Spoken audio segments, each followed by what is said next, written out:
निकालिए, जल्दी से खोलिए, बस सिर्फ खोलिए, मैं बाद में अध्याय बताऊंगा। और जोर से सब मेरे पीछे प्रेयर करेंगे, पीछे तक जिनके पास बाइबल नहीं भी है।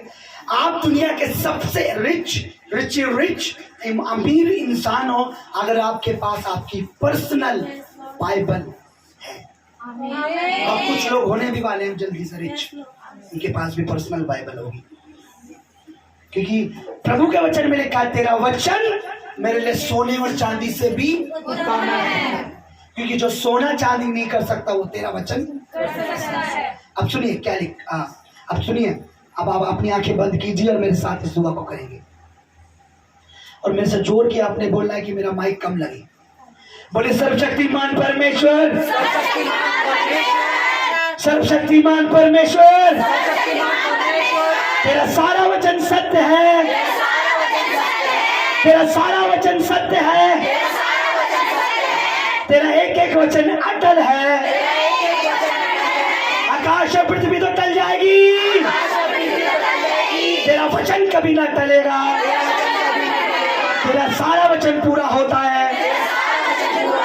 तेरा वचन मेरे लिए सोने और चांदी से भी उत्तम है।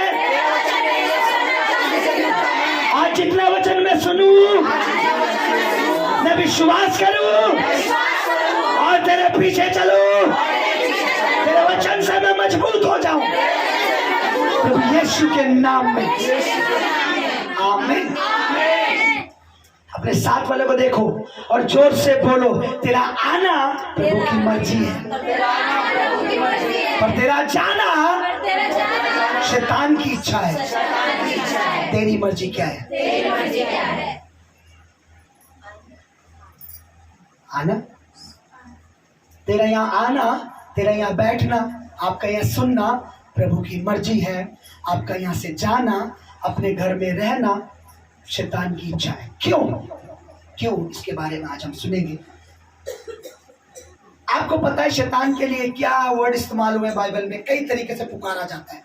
झूठा, चोर, पापी, भरमाने वाला, चतुर, धूर्त, ये सब उसके नाम है, उसको बोला जाता है। एक और उसके लिए बोला गया है बाइबल में, उसे बोला अंधकार। क्या बोला गया? अंधकार। अब जहां रोशनी होगी क्या वहां अंधेरा होगा? नहीं। बोलिए। नहीं। आवाज नहीं आई? नहीं। आवाज नहीं आई? नहीं। जोर से बोलो। नहीं। जहां पर रोशनी है वहां अंधेरा नहीं होगा, और जहां अंधेरा होगा वहां रोशनी नहीं होगी। या क्या है पता है? परमेश्वर मुझे अपने वचनों की रोशनी देता है। परमेश्वर मुझे अपने वचनों का प्रकाश देता है, और वो प्रकाश आप तक मैं पहुंचाता हूं। और ये प्रकाश कहीं और नहीं है, इसलिए शैतान नहीं चाहता कि आप यहाँ बैठो, फ्राइडे में आओ, संडे में आओ, आप उन वचनों को सुनो। क्योंकि वचन पता है क्या है? परमेश्वर का वचन प्रकाश है। देखा, तेरा वचन मेरे मार्ग के लिए क्या है? उजियाला। मेरे जीवन के लिए क्या है? आज बहुत से चर्चेज हैं, नाम तो है चर्च भवन, लेकिन वहां उजियाला नहीं है, वचन का प्रकाश नहीं है। आप सुनिए, पिछले संडे हमने कुछ चर्चा की थी किसी विषय पर। कोई बताएगा? कुछ ने बड़े ध्यान से सुना था? विश्वास के बारे में बताया था। ध्यान से बताइए, क्या बताया था? नेगेटिव, प्रभु को, दूतों को नेगेटिव बातें पसंद नहीं होना प्रभु को। हालेलुया, जोर से तारीफ करो। प्रभु को ऐसी बातें पसंद नहीं है जैसे नहीं होगा, कहां से होगा, कब होगा, कैसे होगा, लगता होगा ही नहीं। प्रभु के दूतों को भी ऐसी बातें पसंद नहीं है। प्रभु को एक ही पसंद है, होगा होगा होगा होगा और जरूर होगा। ऐसी बातें दूतों को भी पसंद है और प्रभु को भी पसंद है। अब सुनिए, मैं चाहता हूं आप मेरे साथ वचन निकालें और आज आप इस बात को ध्यान से सुने। निर्गमन की पुस्तक, गिनती की पुस्तक पुराना नियम में आज मैं आपको एक गहरी और एक इंपॉर्टेंट और एक डीप बात आपको बताऊंगा। अगर आज आपने इसको अपने मन में हमेशा के लिए रखा तो आप एक अद्भुत अद्भुत चीजें अपने जीवनों में देखोगे। यस लॉर्ड, आमेन। अपनी फैमिली में, अपनी लाइफ में, अपनी बॉडी में। बीमारी की जगह चंगाई, कर्जे की जगह आपको फाइनेंस मिलेगा, आपको टेंशन की जगह आप हील होगे। आमेन। गिनती की किताब। अब सुनिए, परमेश्वर ने कुछ लोगों को चुना। बोले कुछ लोगों को चुना। वो प्रॉब्लम में थे, बीमारी में, परेशानी में, दुख में थे। वो किसी के गुलाम थे। बोले नौकर थे। उन दिनों उन्हें गुलाम कहा जाता था। एक देश जो आज भी है उसे मिस्र कहा जाता है, मिस्र में वो गुलामी में थे। बोले गुलामी में थे। गुलामी का मतलब होता है अपनी मर्जी से खा नहीं सकते, हम अपनी मर्जी से पहन नहीं सकते, अपनी मर्जी से सो नहीं सकते, अपनी मर्जी से रह नहीं सकते। गुलाम को रात को भी उठा के काम करवा सकते हैं, दोपहर में भी काम। वो गुलामी में थे, परेशानी में थे, दुख में थे। प्रभु ने उन्हें चुना और उस देश से निकाला और उन्हें बोला कि मैं तुम्हें तुम्हारा अपना घर दूंगा, अपना देश दूंगा। तुम्हें अब गुलामी की जगह में रहने की जरूरत नहीं है। गुलामी में रहने की जरूरत नहीं है ना। मैं तुम्हें अपनी जगह दूंगा। क्या दूंगा? अपनी जगह। ठीक है। अब उस जगह पर पहुंचने के लिए 40 दिन का रास्ता था। प्रभु ने यहां से निकालकर, गुलामी से निकालकर उन्हें अच्छी सुंदर जगह पहुंचाना था। अब सुनिए, रास्ते में जब उन्हें परमेश्वर ने निकाला तब भी बड़े बड़े चमत्कार दिखाए, क्योंकि जिस राजा के यहां थे वो, उसने बोला मैं उन्हें छोड़ूंगा नहीं। प्रभु ने बड़े चमत्कार दिखाए वहां पे। कभी उसके देश में ओले गिरे, कभी मेंढक आए, कभी कुछ हुआ, कभी अंधकार आया, कभी कुछ। राजा डर गया। राजा ने बोला अब भाई तुम चले जाओ, तुम्हारा परमेश्वर सच्चा है, मेरे पे विपत्ति। अब जब वो निकले, जंगल में पहुंचे, वहां भी प्रभु ने एक चमत्कार दिखाए। पानी नहीं था, पहाड़ में से मारा, पानी निकल गया।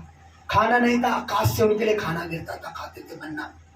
उसके बाद भी वो कभी भी परमेश्वर को आदर नहीं करते थे। अब सुनिए, गिनती 13 अध्याय निकालिए जरा, थोड़ा सा पढ़ेंगे आज हम, थोड़ा सा पढ़ेंगे। गिनती पुराना नियम 13 अध्याय निकालिए, पेज नंबर 179, पुराना नियम 179। परमेश्वर जब वो पहुंचने वाले थे, ध्यान से सुनना, इधर देखो ऊपर में तरफ। जब वो पहुंचने वाले थे तो परमेश्वर ने बोला अपने में से 10 लोग चुन लो जो पहले उस देश को देखकर आ जाओ, जो बातें मैंने कही है उस जगह पर है या नहीं है। प्रभु ने बोला था उसमें दूध और मधु की धाराएं बहती हैं, बड़े बड़े फल, अच्छे अच्छे वृक्ष, बड़ी बड़ी नदियां, बड़ी बड़ी अच्छी चीजें। तो उन्होंने में से एक उनका अगुवा था, वो था प्रभु का दास। कौन था? उसका नाम मूसा था। अब प्रभु के दास ने 10 लोगों को बोला कि जाओ, हमसे पहले हम पहुंचने वाले हैं उस जगह पर। परमेश्वर ने बोला यहाँ रुको, अपने 10 लोगों को वहां भेजो, गुप्त चुपके से जाओ और वहां की चीजें देखो और वहां से कुछ चीजें भी ले आना। पता लगे प्रभु ने बोला वो है या नहीं है, वहां आशीष है या नहीं है, वहां ऐसी बातें है या नहीं है। तो उन्होंने अपने में 10 लोग भेज दिए। जरा पढ़िए, सिर्फ सुनना ध्यान से। अगर आपने नहीं सुना, पूरा वचन आपको नहीं समझ आएगा। आज लंबा वचन नहीं है, सिर्फ सुनना। आज पढ़िए जरा। हाँ, फिर यहोवा ने मूसा से कहा, यानी प्रभु ने, यहोवा मतलब परमेश्वर ने, सृष्टिकर्ता ने, आके कनान देश, उस देश का नाम था कनान, उस जगह का नाम, जिसे मैं इजराइलियों को देता हूँ, जिन्हें मैं उन लोगों को दे रहा हूँ जिन्हें मैंने चुना है। उसका भेद लेने के लिए पुरुषों को भेज, मतलब उसके अंदर क्या क्या है उसके बारे में जानकारी लेने के लिए पुरुषों को भेज, आदमियों को भेज। वे उनके पितरों के प्रति गोत्र के एक प्रधान पुरुष हो। यहोवा से यह आज्ञा पाकर मूसा ने ऐसे पुरुषों को परान जंगल से भेज दिया जो सबके सब इजराइलियों के प्रधान थे। उनके नाम ये हैं। ठीक है, नाम मत पढ़ो, 17 पढ़ो। उनको कनान देश का भेद लेने को भेजते समय मूसा ने कहा, सुनिए, इधर से अर्थात दक्षिण देश होकर जाओ और पहाड़ी देश में जाकर उस देश को देख लो कि कैसा है, और उसमें बसे हुए लोगों को भी देखो कि ये बलवंत हैं या निर्बल हैं, वो बलवान है या कमजोर है, थोड़े हैं या बहुत हैं, थोड़े हैं या बहुत है, और जिस देश में वे बसे हुए हैं वे कैसा है, अच्छा है या बुरा है, अच्छा देश है या बुरा देश है। और वे कैसी कैसी वस्तुओं में बसे हुए हैं, और तंबुओं में रहते हैं या गढ़ अथवा किलों में रहते हैं, और वे देश कैसा है, उपजाऊ है या बंजर है, और उसमें वृक्ष है या नहीं, और तुम हियाव बांधे चलो और उस देश की उपज में से कुछ लेते आना। अब परमेश्वर के दास ने बोला कि परमेश्वर ने मुझे बोला है जाओ, हम उस देश में पहुंचने वाले हैं। उस देश में जाके 10 लोगों को बोला देख के आओ जगह कैसी है, पेड़ है कि नहीं, नदियां हैं कि नहीं, फल है कि नहीं, ये है कि नहीं, लोग कैसे हैं, ताकतवर तो नहीं है कि लड़ने में, कैसे हैं। ओके, वो चले गए। अब सुनिए, और बोला वहां से कुछ लेते भी आना, पता लोगे वहां के फल कैसे हैं। ओके, अब वो 10 के दोस्त लोग गए। 1 महीना लगा उन्हें पूरे देश घूमने में, पूरा 1 महीना लगा। अब वो देश घूम के और उस देश के फल लाए। हमारे इधर अंगूर का गुच्छा इतना बड़ा होता है, या इतना बड़ा होता है, उस देश में अंगूर इतने बड़े होते हैं, एक अंगूर। उस देश का पूरा गुच्छा उठाने में 2 लोग लगे, एक गुच्छा। उस देश में उन्होंने अंगूर का गुच्छा काटा और 2 लोगों ने कंधे पे रखा, एक गुच्छा। इतने बड़े बड़े अंगूर, बड़े फल, बड़ी आशीषित है वो देश, और वो लेके आ गए। अच्छा, अब जब वो आए, अब सुनना, कितने लोग गए थे? 10 लोग गए थे, ठीक है। ओके, आगे पढ़िए, अब पढ़िए 23 से पढ़िए।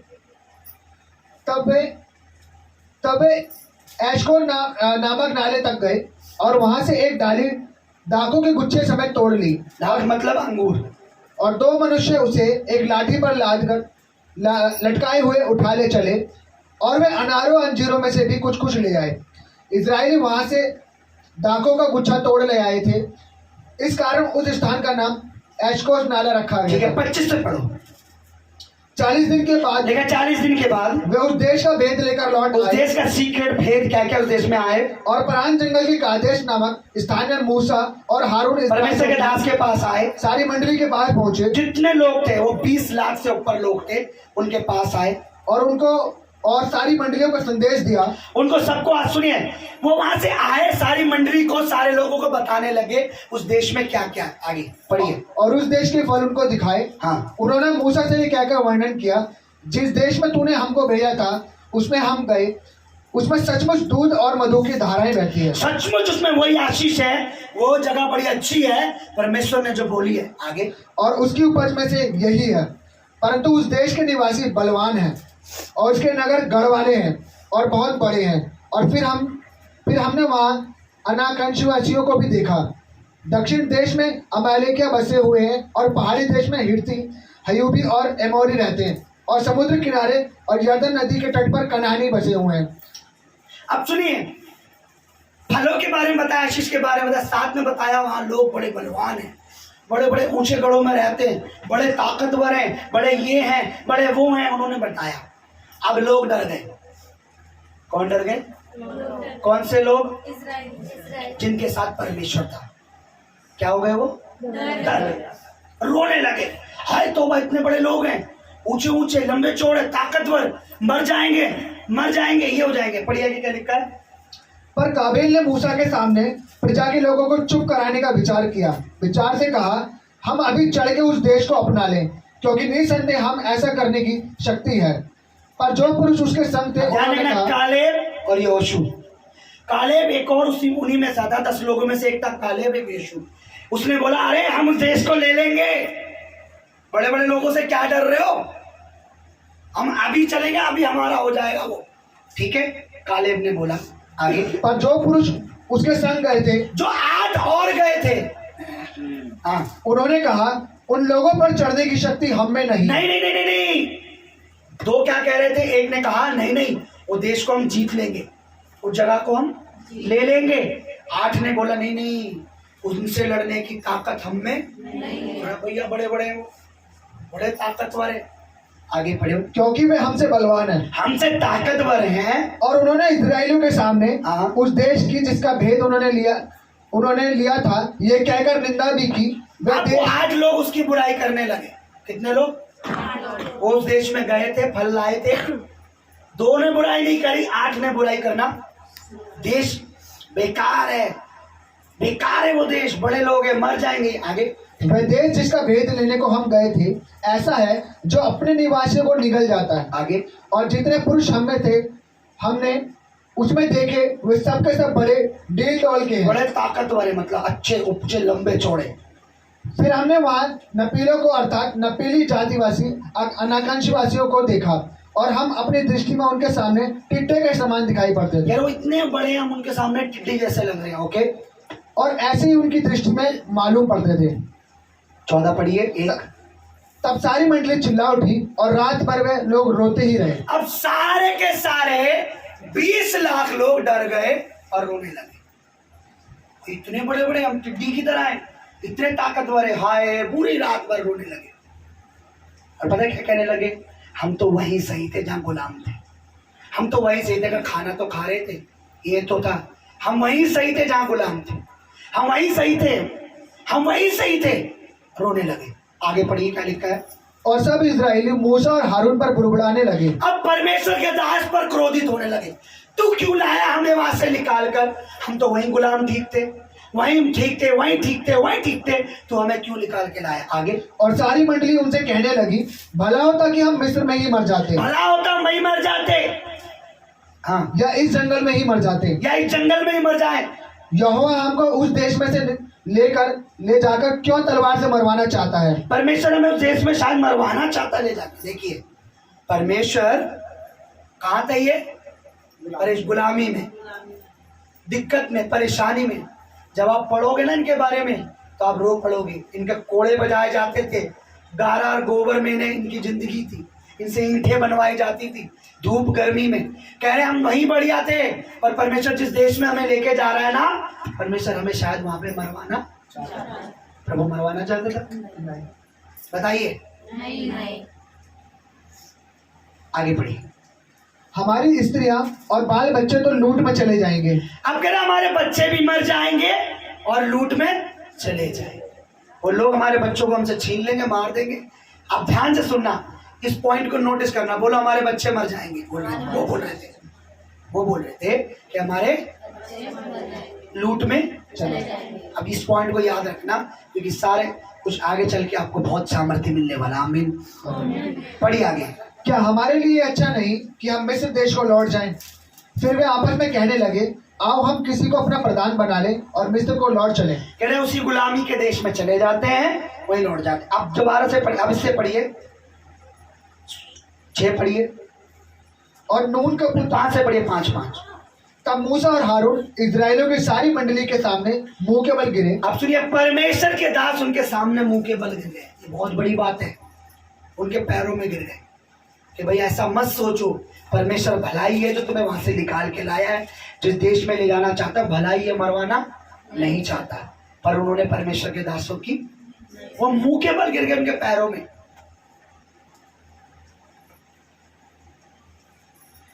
जब किसी परमेश्वर के दास को तुम्हें आशीष देनी होती है ना, तो वो तुम्हारे सर पर हाथ रखता है।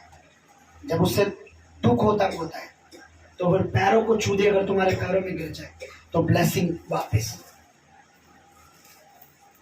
हालेलुया। पढ़िए। और नून का पुत्र यहोशू और यपुन्ने का पुत्र कालेब और जो देश के भेद लेने वालों में से थे, अपने अपने वस्त्र फाड़कर अब 2 बंदे नाम याद रखिए, बोले यहोशू, कालेब। अब 2 बंदे थे, वो भी उनके आगे कपड़े फाड़ लिए कि भाई तुम लोग क्यों नहीं जाना चाहते हो देश में? क्या बुरा है? हम गुलामी में थे, प्रभु हमें लेके जा रहा है। रास्ते में प्रभु ने बड़े बड़े चमत्कार दिखाए हैं, वहां भी वो हमें बचाएगा, वहां भी हमें लेके जाएगा, तुम क्यों मना कर रहे हो? आगे पढ़िए।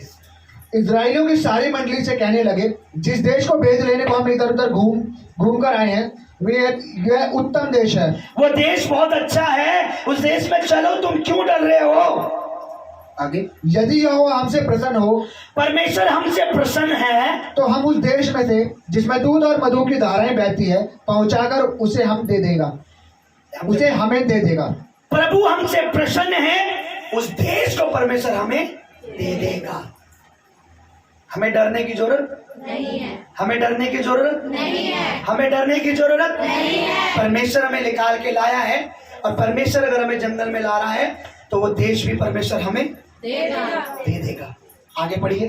केवल इतना करो कि तुम यहोवा के विरुद्ध बलवा ना करो परमेश्वर के विरुद्ध में मत जाओ।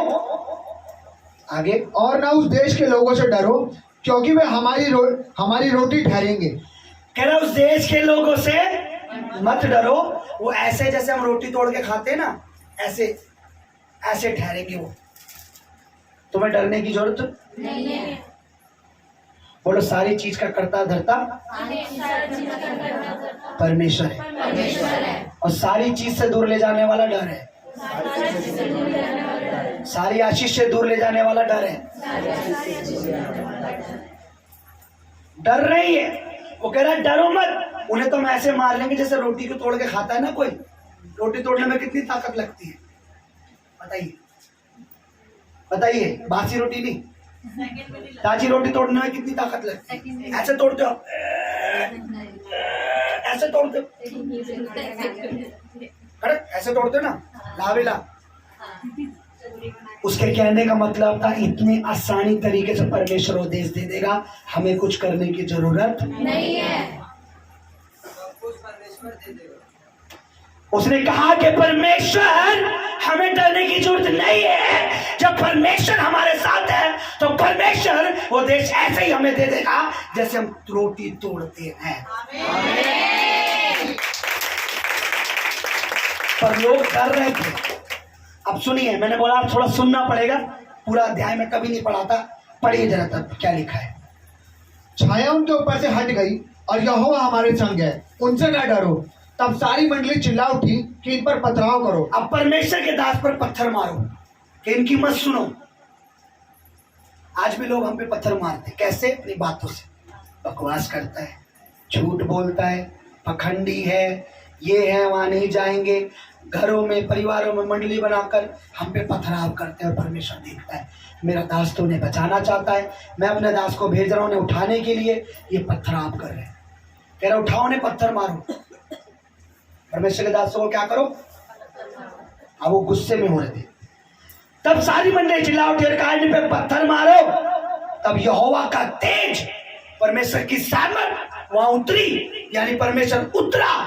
देखिए क्या लिखा है, उस भवन में उतरा और परमेश्वर ने सारे इजरायलियों के ऊपर प्रकाश छा गया, रोशनी एकदम तेज आ गई, सबके ऊपर रोशनी आ गई तेज। परमेश्वर उतर आया। पता है परमेश्वर क्यों उतर आया? क्योंकि वो परमेश्वर के दासों को भी मारने के लिए तैयार हो गए थे। आगे लिखा है, क्या पढ़ी 11 में लिखा है। तब यहोवा ने मूसा से कहा, वे लोग कब तक मेरा तिरस्कार करते रहेंगे? परमेश्वर ने कहा कब तक वो मेरी इज्जत करते रहेंगे, मेरी बेइज्जती करते रहेंगे। हाँ, और मेरे सब आश्चर्य कर्म देखने पर भी, मेरी गवाहियां, मेरे आश्चर्य कर्म, मेरे चमत्कार देखने के बाद भी कब तक मुझ पर विश्वास ना करेंगे? तब तक मुझ पर विश्वास, मेरे पे विश्वास नहीं करेंगे। ओके, पढ़ो। मैं उन्हें मरी से मारूंगा और उनके निज भाग से उन्हें निकाल दूंगा। अब मैं उनसे गुस्सा हूं, मैं उन्हें बीमारी से, मरी से मारूंगा मैं। ओके, अब ध्यान से सुनिए, पूरा मत पढ़िए। तो परमेश्वर के दास ने बोला नहीं प्रभु गुस्सा मत कर, इन्होंने गलती तो की है, गुस्सा मत कर, इन्हें माफ कर दे। प्रभु के दास ने जिन पर पथराव कर रहे थे उसी प्रभु के दास ने उनके लिए प्रार्थना। प्रभु ने ठीक है मैं माफ करता हूं, लेकिन मैं माफ तो कर दिया मैंने इन्हें, लेकिन अब ध्यान से सुनना, अब प्रचार स्टार्ट हुआ है, अब मेरे बोलने का टाइम स्टार्ट हुआ है। प्रभु ने मुझे एक बात बोली आज से 3-4 दिन पहले। जब प्रभु ने मुझे ये अध्याय पढ़ने के लिए बोला तो प्रभु ने मुझे एक बात दिखाई, यहाँ पे वो सामर्थ्य दिखाई, वो बात दिखाई, वो अभिषेक दिखाया, वो चीज दिखाई। ध्यान से सुनना, ठीक है?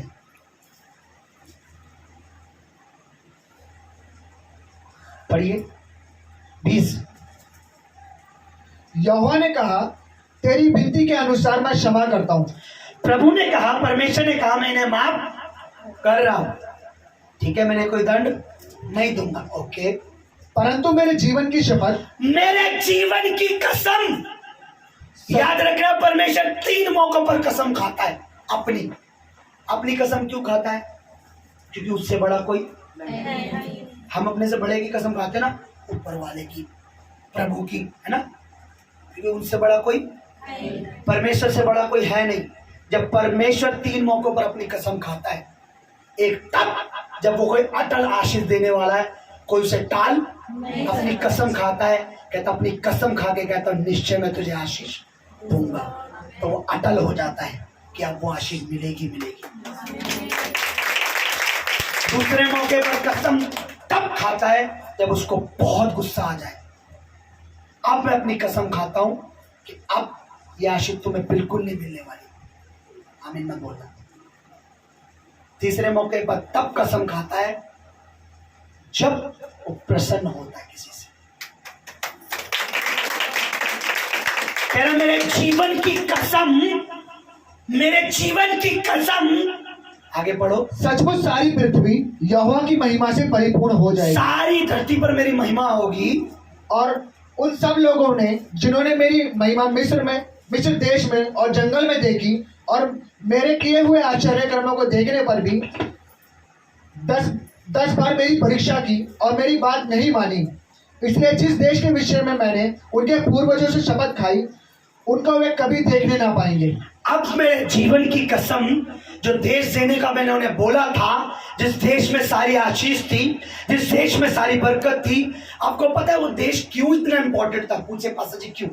उसमें Madhu, no no no no no, वो तो था, लेकिन क्यों इतना इंपॉर्टेंट था? क्योंकि वो प्रभु ने दिया था वो देश। क्यों इंपॉर्टेंट था? पूछिए, मैं से पूछेंगे तो बताऊंगा, मैं नहीं बताऊंगा। क्योंकि उस देश में मेहनत करने की जरूरत नहीं है, उसकी जमीन ऐसी थी, उपजाऊ जमीन। आज भी उसकी जमीन इतनी उपजाऊ है, थोड़ा भी पानी डालो कुछ भी उग जाता है।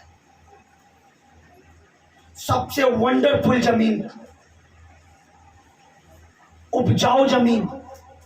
वहां मेहनत, किसान को जैसे मेहनत करता ना, बड़ी मेहनत के, वहां मेहनत की जरूरत नहीं है, वह अपने आप ही उगता है कुछ भी। और दूसरी बात, वहां बारिश कभी बंद नहीं होती, बारिश हमेशा होती है। और एक खेती के लिए बारिश बहुत इंपॉर्टेंट होती है। वो देश आज भी, और आज भी सेम यही सिस्टम है वहां पे, इजराइल के नाम से जाना जाता है। आप विजिट करके आओ और मुझे भी ले चलो, मेरा बड़ा मन है वहां जाने का। ज्यादा खर्चा नहीं आता, पर बंदा 1,60,000 रुपये बस। जल्दी प्रभु मुझे इंतजाम करें। सुनिए, अब मेरे जीवन की कसम, जिस देश में मैंने इन्हें ले जाने की सोचा था, अब मैं उस देश में इन्हें नहीं लेके जाऊंगा। आगे पढ़िए। अर्थात जिन्होंने मेरा अपमान किया, जितनों ने मेरा अपमान किया, ओके, उनमें से कोई भी उसे देखने ना पाएगा। जाना तो दूर, उस देश को देखने भी नहीं पाएगा। आगे, परंतु इस कारण कि मेरे दास कालिब के साथ और ही आत्मा है। अब कालिब कौन था जो ये कह रहा था अरे क्यों डर रहे हो, अरे आज ही उस देश को ले लेंगे, परमेश्वर मेरे हमारे साथ है? कह रहा सिर्फ वो ही, और उसके साथ यहोशू जिसने कहा था कि रोटी की तरह सिर्फ वो 2 जने उस देश में जाएंगे। 20 लाख लोग थे, 20 लाख में से कितने जाएंगे? 2। कौन से काले क्यों? क्योंकि मैंने प्रभु से पूछा क्यों वो 2 ही लोग? पता है इसका रीजन? प्रभु ने क्या बोला? प्रभु ने जो मुझे बताया, ध्यान से सुनना, जब हम परमेश्वर पर विश्वास करते हैं तो ये होता है परमेश्वर का आदर। हालेलुया। जब हम परमेश्वर पर विश्वास करते हैं, यह होता है प्रभु का आदर। और जब हम उसकी कही हुई बात पर, उसके वचन पर, उस पर विश्वास नहीं करते, तो यह होता है प्रभु का निरादर। यह उसकी बेइज्जती होती है, यह उसकी इंसल्ट होती है कि हम उस पर विश्वास ही नहीं कर रहे। और प्रभु ने कहा मैं अपनी बेइज्जती करने वालों को कभी आशीषित नहीं करूंगा। आपके घर में कुछ भी नहीं है, राशन नहीं है, और आप बैठे हैं और आप गीत गा रहे हैं, प्रभु देगा, सब कुछ करेगा। आप पता है क्या कर रहे हैं? आप प्रभु का आदर कर रहे हैं। आप आप बीमार हैं और आप कह रहे हैं परमेश्वर चंगा करेगा, आप प्रभु का आदर कर रहे हैं और वो चंगा कर देगा। आपके घर में बेबी का कोई अता पता नहीं है और आप रोज ऐसे कह रहे हैं प्रभु दे चुका है। हालेलुया। आप प्रभु का आदर कर रहे हैं और मैं अभी से एक बेबी देख रहा हूं। जितना प्रभु का आदर करेंगे, अभी हमने शुक्रवार को एक वचन सीखा था। एक जगह यीशु गया, लोगों ने निरादर करा, इसको जानते, इसकी बहनों को जानते, भाई को जानते, कौन है ये? क्योंकि उनके बीच में पला बड़ा था, जैसे मैं आप लोगों के बीच में ही हूं ना। आज मुझे कई लोग प्रभु का दास भी कहना पसंद नहीं करते, मेरा तो नाम भी ले लेते। कमेंट भी कई लोग ऐसे करते हैं, सत्यजीत की हमें ये पसंद है, सत्यजीत की। उन्हें शर्म नहीं आती कि तुम मेरा नाम ले रहे हो। अरे खुदा का दास का नाम सिर्फ परमेश्वर लेके बुला सकता है। सत्यजीत इधर आ, अगर तुम खुदा हो तो मेरा नाम लो। कभी भी जब परमेश्वर के दास को दास करके बोलोगे तो जो मसा मेरे ऊपर है वो आपके अंदर आएगा। नाम लेके तुमने मुझे अपने से नीचे कर दिया, क्योंकि हम अपने से बड़ों का नाम नहीं लेते। मैं उम्र में छोटा हो सकता हूं, पर प्रभु में जब मैं आता हूं, मैं अब मसीह में सामर्थ में प्रभु का दास होके मेरी पद भी प्रभु में बढ़ी है। मुझे कहते भाई मेरे लिए सत्यजीत मेरे लिए प्रार्थना कर देना, भैया मेरे लिए प्रार्थना कर देना, और वही परमेश्वर का निरादर चालू हो जाता है। मैंने आज तक किसी परमेश्वर के दास को नाम लेके नहीं बोला, बोला प्रभु का दास है, प्रभु की दासी है। जितना प्रभु का आदर आप करोगे, लिखा है वो आया अपने नगर में, लोगों ने उसको बोला अरे जानते ये यीशु जीसस, इसको जानते। लिखा पता क्या कि वहां वो कोई सामर्थ के काम नहीं कर सका। अगर आपको प्रभु के सामर्थ के काम देखने हैं तो आप जितना उस पर विश्वास करोगे, आप उतने उसके सामर्थ के काम अपनी लाइफ में देखोगे। यहां लिखा है उन्होंने मेरा निरादर करा। अब विश्वास का मतलब आप प्रभु का निरादर कर रहे हो, उस पर विश्वास ना करने का मतलब आप उसकी बेइज्जती कर रहे हो। आप बताइए, आप किसी की बेइज्जती करोगे आपको वो अच्छा समझेगा? नहीं। कोई उम्मीद है वो आपके काम आएगा? नहीं। पर आप किसी की तारीफ करोगे तो आपके काम आएगा। आज जब आप विश्वास करते हो, मुझे प्रभु ने बताया कि एक ही कारण था, उन्होंने मेरी बेइज्जती की। 10 बार मैंने उन्हें चमत्कार दिखाए, 10 बार देखने के बाद भी वो भूल गए। मैं उन्हें जंगल से लाया, जानवरों से बचाया, पानी दिया, आकाश से खाना आता था उनके लिए, सब कुछ उनके लिए किया। उसके बाद भी उन्होंने किया मेरी सिर्फ बेइज्जती। कैसे? विश्वास ना करना, परमेश्वर पे विश्वास ना करना परमेश्वर की बेइज्जती है। आप सोचिए, मैं अरबपति हूं, मैं बिल्कुल करोड़पति अरबपति हूं, और आप मेरे पास आके रहे जा 1 रुपए की औकात नहीं है तेरी, तो कुछ दे नहीं सकता, मुझे दुख नहीं होगा? नहीं मांगता तो सही, मैं तो तुझे BMW भी दे देता, अरबपति हूं। पर आप आके क्या कह रहे हैं, अरे 1 रुपया नहीं दे सकता। परमेश्वर जो हमारे शरीरों को, प्राणों को, आत्मा को, पूरे जीवन को रचने वाला है, वो उस जीवन में अगर कोई सिस्टम खराब हो गया तो क्या वो सिस्टम ठीक नहीं कर सकता?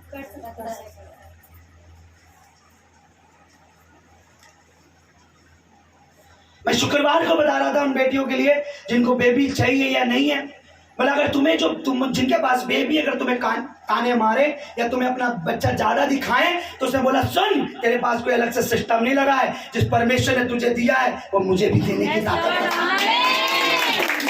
तेरे पास कोई अलग से सिस्टम नहीं लगा है, माँ का गर्भ प्रभु ही देता है। अगर जो तुझे दे सकता है तो मुझे भी देने की ताकत रखता है। तेरे पास कोई अलग सी मैट्री नहीं लगी, तेरे पास कोई अलग सा डिवाइस नहीं लगा, कोई अलग सा सिस्टम नहीं लगाया। सेम जो परमेश्वर ने तेरा गर्भ बनाया, सेम उसने मेरा बनाया। अगर तेरे गर्भ में दे सकता है तो मेरे गर्भ में भी,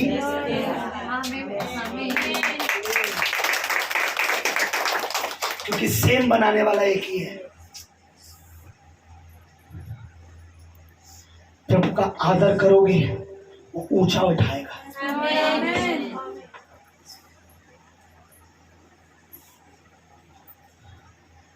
हालेलुया। हालेलुया।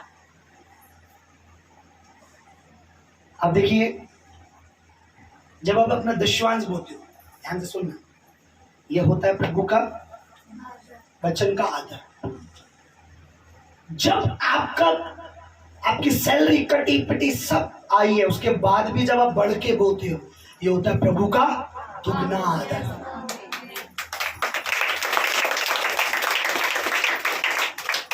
आपको पता है, आपके पास ना एक आएगा, एक आपका मामा चाचा आपका वेल विशर बन के आएगा, उसको कहते हैं शैतान। तेरी कम सैलरी आई है, ये भी तो खर्चा है, वो भी तो है, मीटर का बिल, फोन का रिचार्ज, बच्चों का किताबें, इसका खर्चा उसका खर्चा। दशवांश बोने से अच्छा मन, प्रभु नाराज नहीं होगा, कुछ नहीं होगा, आशीष देगा।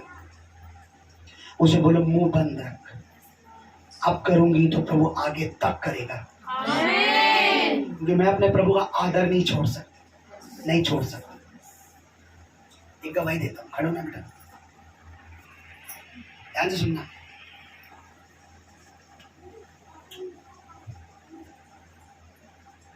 पहली बार ऐसा हुआ, ये बेटा हमारे कलीसिया में पहला व्यक्ति है जो अपना दशवांश बोलता था। कोई नहीं देता था, और भी थे नहीं देते थे, पहला व्यक्ति था जो अपना दशवांश, सैलरी आती थी अपना दशवांश लाता। अब सुनिए, एक दिन क्या हुआ, इसकी सैलरी आई, उसको दशवांश बोना था, पर इसकी गाड़ी खराब हो गई। गाड़ी में खर्चा कितना था? 5,000 रुपये। गाड़ी में कितना खर्चा था? 5,000 रुपये। बताइए क्या हुआ था? मेरी सैलरी आई थी, मुझे दशवांश बोना था, लेकिन उसी टाइम पे मेरी जो मेरी गाड़ी खराब हो गई थी, क्योंकि मैं गाड़ी से अप डाउन करता हूँ। तो जैसे मैंने गाड़ी वाले को दिखाया, वो कह रहा भाई तुम सर्विस नहीं करवा रहे, तो इस करके इसका ना जो इंजन पूरा ख़राब हो गया, इंजन खुलेगा और इसमें 5,000 रुपये का आपका खर्चा आएगा।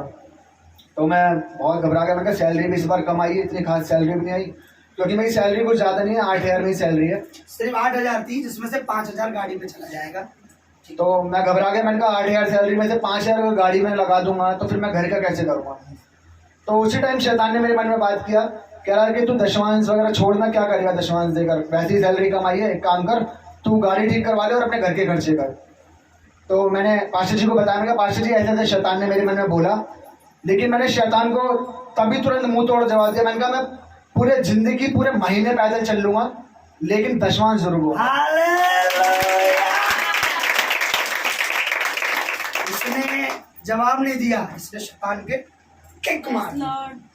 मैं पैदल चल लूंगा, और वाक्य में गया भी पैदल, पर 1 महीना पूरा पैदल गया, गाड़ी नहीं थी, पर दशवांश बोलता रहा। आगे बताओ, अभी सुनो, अभी इसके बाद जोर से ताली बजाने का टाइम है।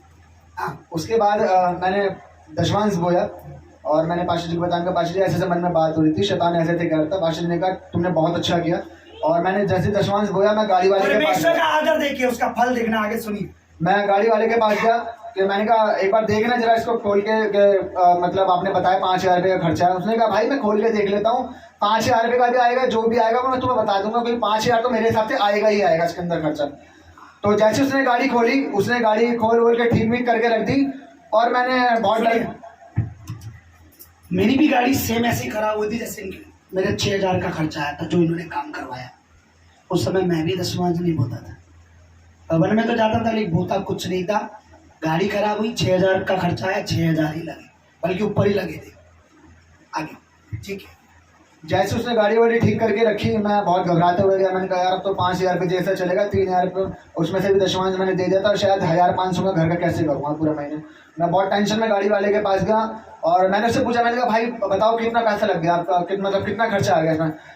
कह रहा भाई मैं पहली बार मैंने ऐसा देखा कि आपने पूरी गाड़ी घिस दी है, सही से चला के उसकी सर्विस नहीं करवाई है, लेकिन पता नहीं कैसे मैं देख रहा हूँ कि इसमें इतना खर्चा नहीं आया, आपका सिर्फ 2,000 रुपये का खर्चा। ये हमारा परमेश्वर, बोलो शैतान शर्मिंदा है। बोए कितने? सिर्फ 800, और 800 नहीं, वो प्रभु का आदर था।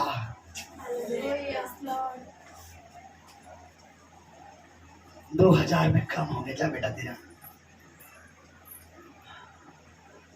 पादरी साहब, पास्टर जी भिखारी नहीं है, तुम्हें अमीर करना चाहते हैं। आमीन।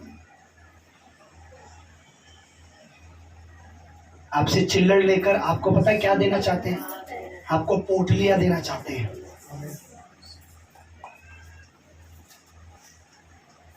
प्रभु का दास पौलुस कहता है मैं कंगाल बना कि तुम अमीर बन जाओ।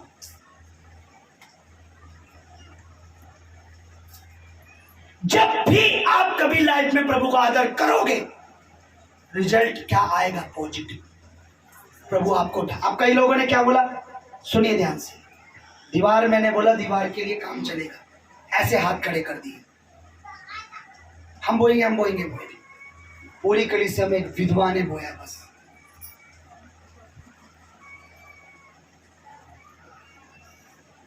क्योंकि सबके दिमाग में क्या, पादरी साहब के घर का काम चलेगा।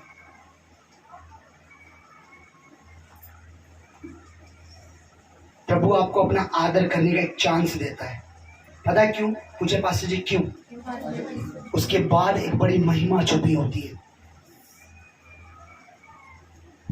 चाहे वो नया विश्वासी, चाहे वो पुराना विश्वासी, चाहे वो पहली बार आया हो चाहे दूसरी बार, यहां से प्रभु कुछ बात बोल रहा है, इसका मतलब परमेश्वर कोई मौका दे रहा है आपको। आप उसमें हाथ डालोगे, प्रभु आपके काम में हाथ डालेगा।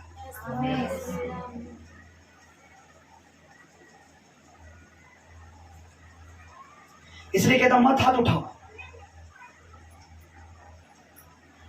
अगर वो भी मत तो प्रभु से डिमांड भी मत। लोग शर्त रखते हैं प्रभु की आगे, जब प्रभु करेगा तो हम देंगे। प्रभु कहता बैठा रहे, तू ना तो कभी बोएगा और ना तो कभी।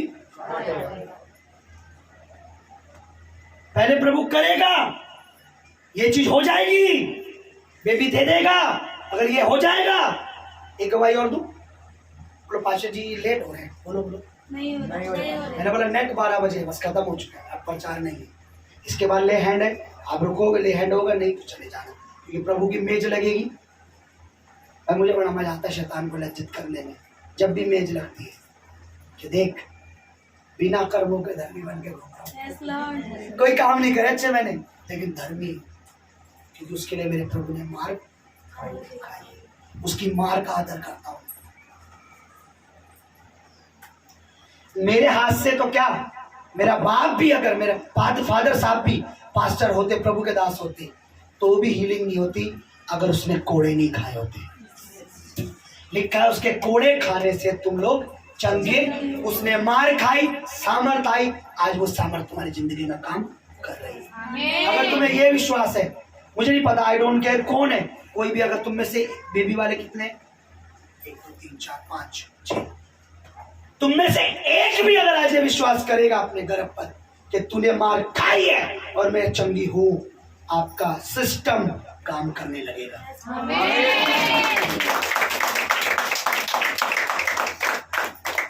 आपका सिस्टम काम करना चालू कर देगा।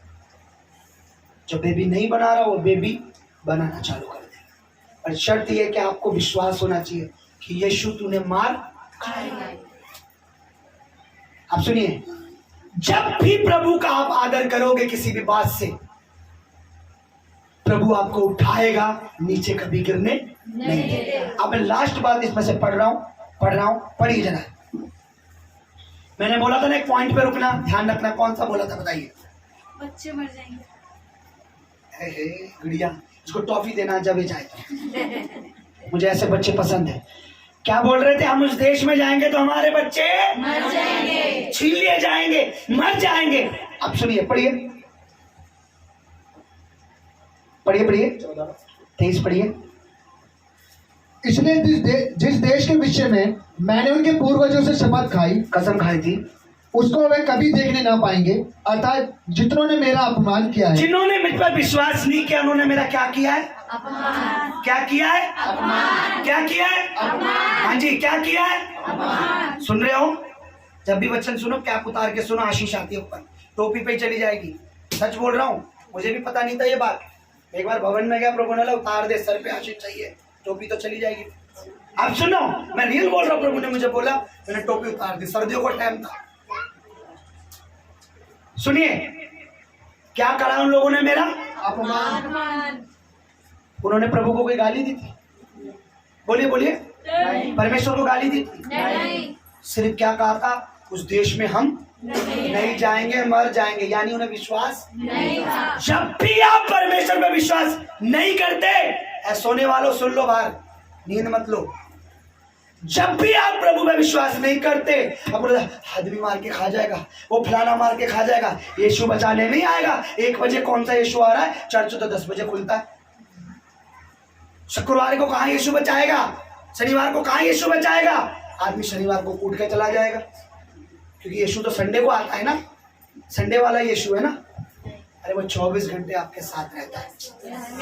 विश्वास तो करके देखो, एक चाटा खा के तो देखो भवन के लिए, उसी चाटे पे आपका हस्बैंड पप्पी कर रहा होगा, ये जा यार मत रुक, पर आप खाने के लिए तैयार नहीं। आज तो क्या आप भी रुक रहे हो, तू भी मत जा, तेरा भी आदमी मारेगा, पड़ोसन तेरा भी मारेगा, तुझे भी मारेगा, पर मारेगा घर बैठ जा, शैतान का बस यही डर चाहिए था। अब तुम उस देश में नहीं जा पाओगे जिसमें परमेश्वर तुम्हें, अब तुम उस जगह पे नहीं पहुंचोगे जिस जगह पर परमेश्वर तुम्हें, अब उस आशीष में तुम नहीं पहुंचोगे, क्योंकि डर के तुम अब यही। और प्रभु कहता है इन्होंने मेरी बेइज्जती की है, अब मेरे जीवन की कसम, मैं जो सोच रहा था ना, मैं सोच रहा था एक बेबी के लिए आ रही है, इसको इस साल जुड़वा दूंगा, पर अब मेरे जीवन की कसम, इसने विश्वास नहीं करा, मार की वजह से घर में बैठ गई, बीमारी की वजह से घर में बैठ गई, बॉस की वजह से घर में बैठ गई, इसकी वजह से घर में बैठ गई, अब नहीं दूंगा। पर अगर तुम आते हो तो प्रभु कहता है मेरे जीवन की कसम, एक बच्चा चाहती थी, डॉक्टर कहना जुड़वा है।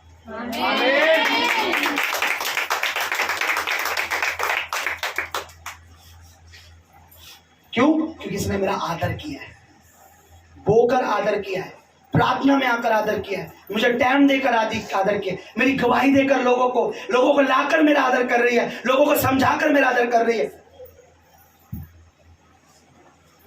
आगे देखिए, पढ़िए, अब ध्यान से सुनना, लास्ट इसे रोको, ध्यान से सुनना, लास्ट बात पढ़ो। हम पढ़ो भाई, आगे भी चलोगे कि लोगों को ये बैठाए रखना है? उनमें से कोई भी उसे देखने ना पाएगा, परंतु इस कारण कि मेरे दास कालिब के साथ और ही आत्मा है, उसने पूरी रीति से मेरा अनुकरण किया है, मैं उसको उस देश में जिसमें वह होकर आया है पहुंचाऊंगा, और उसका वंश उस देश का अधिकारी होगा। अमालेकी और कनानी लोग तराई में रहते हैं, इसलिए कल तुम घूमकर प्रस्थान करो और लाल समुद्र के मार्ग में जंगल में जाओ। फिर यहोवा ने मूसा और हारून से कहा, यह बुरी मंडली मुझ पर बुड़बुड़ाती रहती है, उसको मैं कब तक कहता रहूं? इस्राएली जो मुझ पर बुड़बुड़ा रहे हैं, उनका यह बुड़बुड़ाना मैंने सुना है, इसलिए उनसे ये कहे कि यहोवा की ये वाणी है कि मेरे जीवन की शपथ, जो बातें तुमने मेरे सुनते कही है, निसंदेह उसी के अनुसार तुम्हारे साथ व्यवहार करूंगा। दो लोगों ने मेरे लिए अच्छा बोला, कालिब और यहोशू ने। ओके, आप पढ़िए 31 पढ़िए। परंतु तुम्हारे नहीं, 30 पढ़ दिया आपने? नहीं, पढ़िए 30। उनमें से यपुन्ने के पुत्र कालिब और नून के पुत्र यहोशू को छोड़ कोई भी उस देश में ना जाने पाएगा, जिसके विषय में मैंने शपथ खाई है कि तुमको उसमें बसाऊंगा। आप सुनिए ध्यान से, परंतु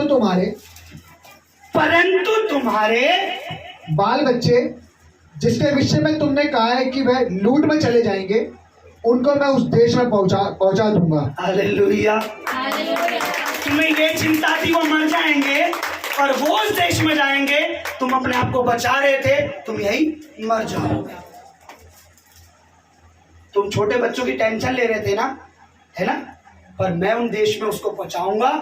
तुम अपने को बचा रहे थे और तुम यही मर जाओगे। और लिखा है, इतिहास गवाह है, तो 20 लाख लोगों में से सिर्फ जो बच्चे थे, सिर्फ बच्चे जिनकी उन्हें चिंता थी वहां जाएंगे मर जाए, उस देश में वही रहे और मजे से रहे, है ना। टेंशन देता है ना। एक सिस्टर बोल रही थी कि मैं दशवांश कैसे दूं बच्चे की फीस। प्रभु कह रहा है जिस बच्चे की फीस की वजह से तू दशवांश देना बंद कर रही है, मत रोक, तो दशवांश दे, उसकी फीस, उसके कॉलेज, उसकी स्टडी मैं करवा के दूंगा। कई बार शैतान कहता है तू 20 तो बोल रही है, दशवान तो बढ़ चढ़ के बोल रही है, बच्चे अच्छे स्कूल में पढ़ लेंगे, इसे बचा कर बचत कर। प्रभु ने कहा तुम्हें चिंता थी कि मेरे बच्चे वहां मर जाएंगे, जिनकी मरने की चिंता थी अब वो उस देश में रहेंगे, तुम मरोगे। तुम्हें बच्चों की टेंशन थी ना कि हम उधर जाके क्या होगा, क्या बोल रहे थे वो कि उस देश में अगर बच्चे गए तो, और लिखा है मेरे जीवन की कसम अब वो बच्चे वहां रहेंगे पर तुम्हें देखने भी नहीं दूंगा। मम्मी भी नहीं, पापा भी नहीं, छोटे बच्चे। तू यहाँ पे क्या यहोवा ने पहुंचाया, तेरे मम्मी पापा पिछवाज निकला मल गए। लिखा था जितने बच्चे 18 साल से कम है वो सब उसमें होंगे, 18 साल से जितने ऊपर है वो सब जंगल में मरेंगे। और लिखा है उनके जो बच्चे जिनके विषय में उन्होंने बोला था कि मर जाएंगे वहां जाके, हम यहोवा के कहने पे उस देश में बच्चों को लेके गए तो हमारे बच्चे क्या हो जाएंगे, और वो बच्चे उसमें रह रहे थे और जिन्होंने ये बोला था वो उसे देख भी नहीं पाए, जंगल भी मर गए। आपको क्या टेंशन है?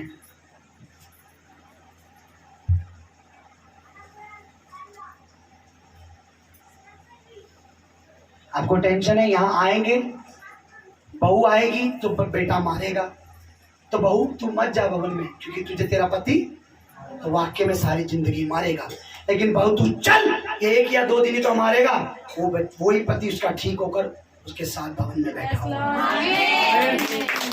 प्रभु कह रहे जिस चीज की तुम्हें चिंता है ना, तुम डर रहे हो, तुम्हें बच्चों की टेंशन है कि हम भवन में लेके गए तो बच्चे मर जाएंगे, भवन में लेके गए तो बच्चे हो जाएंगे, वो बच्चे तो सही रहेंगे, तुम मत आना फिर।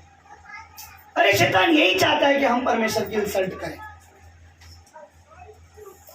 बीज ना बोए हमें लगे। आप मुझे बताइए 10वां हिस्सा रखने पर हम कितने रिच हो जाएंगे?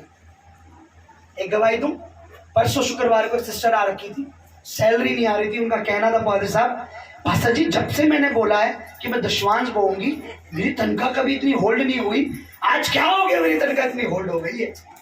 तो मैं उन्हें गवाही देने लगा कि एक सिस्टर ऐसी थी, उनकी भी ऐसे हुआ था, लेकिन प्रभु ने उनको उनकी नौकरी भी प्रभु ने दूसरी दिलाई, शैतान ने छुड़ा दी। उन्होंने पहला बीज बोया, दशवांश बोया। फिर ये भी अपनी भी गवाही बता रहा था, जैसे ही मैं गवाही बता रहा था मैसेज है ठीक आशा जी सैलरी आ गई।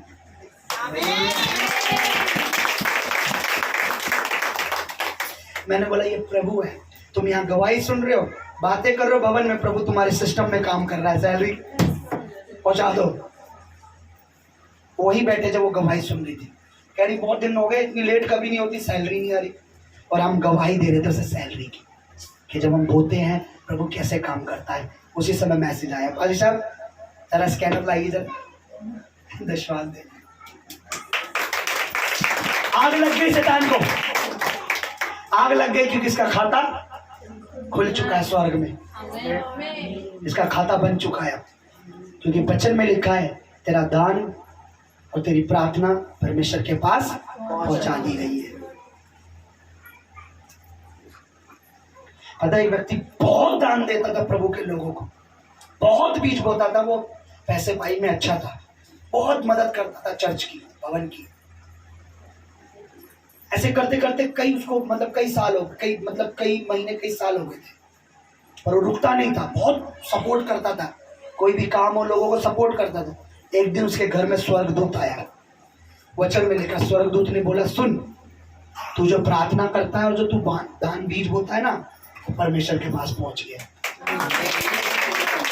जिसका दान परमेश्वर के पास दूध पहुंच गया, उसकी पीढ़ी कभी टुकड़े नहीं मांगेगी। उसकी पीढ़ी क्योंकि उसका दान परमेश्वर देख रहा है। इसलिए आज पता है यूट्यूब पे खोलो, दशवांश नहीं बोना, दान नहीं बोना, क्योंकि कोई चाहता ही नहीं है स्वर्ग में तुम्हारा खाता हो। अब आपको सच्ची घटना बताऊंगा, उसके बाद बंद। प्रभु भोज में चलेंगे, जो प्रभु के बच्चे वो भोज में बैठेंगे। परमेश्वर का एक दास जो इस दुनिया में था, प्रभु यीशु का चेला, अब ध्यान से सुनना, उसका नाम जो इस देश में आया, आज भी उसकी कब्र चेन्नई में बनी हुई है, थोमा नाम का। जब वो यहाँ आया, परमेश्वर ने उसे भेजा। एक राजा था उस समय का, यहाँ पे मैं उसका नाम भूल गया हूँ, वो उस राजा के पास आया उधर आया, राजा ने सोरी उसे बुलाया। राजा को पता लगा ये कुछ अच्छा घर बनाता है, अच्छे काम जानता है। राजा ने बोला ये ले मेरे खजाने से पैसा और मेरे लिए ऐसा घर बना कि लोग देखें, मैंने सुना तुझे तेरी बुद्धि बहुत अच्छी है, तू घर अच्छा बनाता है, मेरे लिए ऐसा महल बना कि लोग देखें। राजा से उसने सारा सोना ले लिया, सारा पैसा। और ये हकीकत बात है, इसी देश का राजा था वो, आप नेट पे निकाल लेना, सच्ची ये कहानी नहीं है। और राजा का पैसा लेकर प्रभु के कामों में लगा दिया, गरीबों में, प्रभु के कामों में, सब में लगा दिया। राजा को बोला अभी रुक जा, अभी मैं तैयार नहीं करूंगा, सर्दी में तैयार करूंगा। राजा ने बोला हर कोई कहता गर्मी में घर तैयार करो, सूखता जल्दी है, ये पहला बंदा सर्दी में तैयार करूंगा। चलो भाई कोई नवरा को तगड़ी चीज बनाएगा अलग से ही। सर्दी आई, राजा ने बोला पूछ के आओ मेरा घर बना है कि नहीं बना, महल, सॉरी महल। वहां गए, वहां तो महल वहल कुछ नहीं नजर आ रहा। राजा के पास आए, उन्हें कोई तुम्हारा पैसा खराब करा, वो तो सेवा में, वो तो लंगर चलाता है, वो तो सेवा में करता है, मतलब भवन में जो लोग आते हैं उनको खाना खिलाता है, मिनिस्ट्री के कामों में लगा दिया और तो पैसा खत्म कर दिया उधर से सारा खजाना। राजा को आ गया गुस्सा, बुला के लाओ उसे, परमेश्वर के दास को बुला के लाए। बोला तुझे मैंने अपना घर बनवाने के लिए बोला था, महल बना, तूने सारा पैसा खजाना, तूने वो सेवा जो तू प्रभु का प्रचार करता उसमें खर्च कर दिया, डाल दो उसे कोठरी में, मारो उसे जरा। उसे कोठरी में डाल दिया। उसी दिन बताते उसका भाई बीमार पड़ा और मर गया। वो अपने भाई की मौत पे, अपने भाई से बहुत प्यार करता था, अपने भाई की मौत पे गया और रो रहे थे, उसको जलाने की तैयारी कर रहे थे। कुछ मिनट बाद उसका भाई जिंदा हो गया और अपने भाई के पैर में, भैया भैया भैया भैया। बोले क्या हुआ, तू तो मर गया? हाँ भैया मैं मर गया था। भैया मुझे तुमसे एक रिक्वेस्ट है। बोले क्या? भैया आपका वो महल मेरे नाम कर दो। कोई कौन सा महल? बहुत बेटा भाई कौन सा महल? कह रहे भैया जो स्वर्ग में आपका एक महल है, वो मेरे स्वर्ग में मेरा महल है, स्वर्ग में मेरा महल है। हाँ भैया वो महल। वो क्यों? कह रहे मैं मर गया, मैं स्वर्ग में गया, मैंने पूछा ये महल किसका है, तो स्वर्गदूत ने बोला ये तेरे भाई का है, वो इतना अच्छा बना हुआ है। और मैंने बोला मुझे जानता है? नहीं, तेरा भाई जब आएगा उसके लिए ही। मैंने तो कोई महल नहीं। उससे बोला जो पैसा तू प्रभु के दास को देता था, जो सेवा में लगाता था, तेरा महल ऊपर तैयार हो रहा था।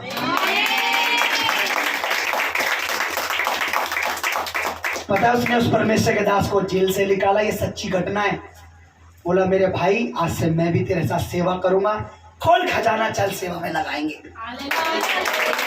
और अपने भाई को बोला तू भी मेरे साथ लग जा, तेरा भी घर तैयार होगा।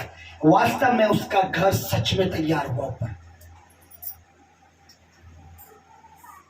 उसने प्रभु का दास को निकाला और बोला आज से वो भी प्रभु का दास हो गया।